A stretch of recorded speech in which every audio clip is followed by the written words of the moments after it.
Hello, this is GeoTechland, and today I'll be taking a look at Shadow of the Tomb Raider Definitive Edition. Right now there's a sale going on Steam, and so you can pick up the definitive version for $23.99, which I have picked up. And this game was released for Windows a while back, and recently it's actually been released for Linux. So thanks to the team at Feral Interactive, they've released this game and they've released it using the Vulkan API. Before I get into it though, I did want to announce that my channel now has over 1,000 subscribers, so I want to say thank all of you who are subscribed, and if you are not subscribed already, please do. If you want to stay up to date on my content where I talk about gaming, free and open source software, Linux, and technology in general.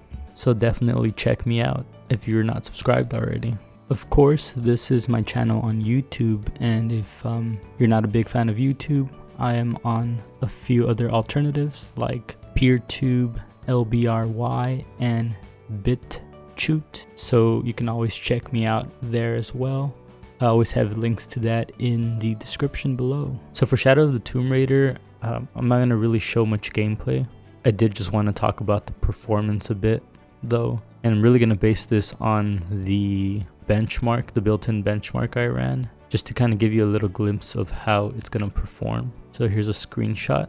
The reason why I'm showing this just as a screenshot is that when I record the gameplay, it's going to lose some frames, and so I don't want to put video of it out there. The preset is at custom, but it's really around high, so the texture quality is at high. Certain things are on, like I did shut off lens flare, turn off the bloom and the motion blur. On the right hand side here, you're seeing that the average FPS was 65, and for my case, I'd prefer the average be like, closer to 70 or 80.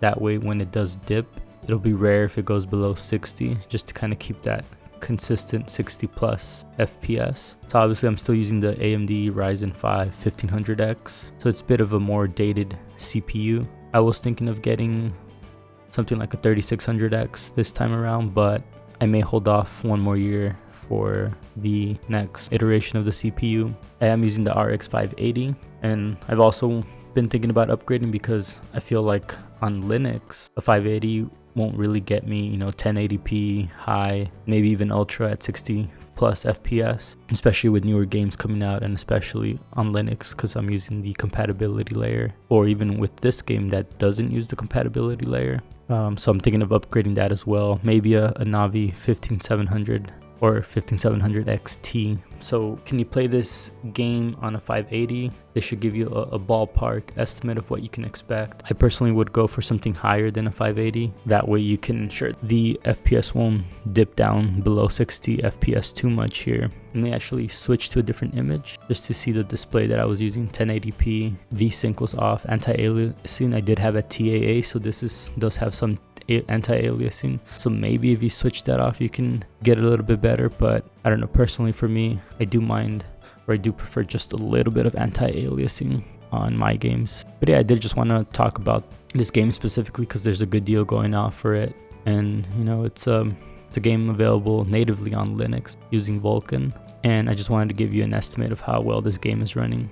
With that said though, there are people that were playing it under Proton and it was doing pretty good. At least there was a lot of people running this game and getting pretty decent performance out of it, so that's always an option. Of course it can get tricky, but you can request that the game be played using the Steam Play instead of running it natively.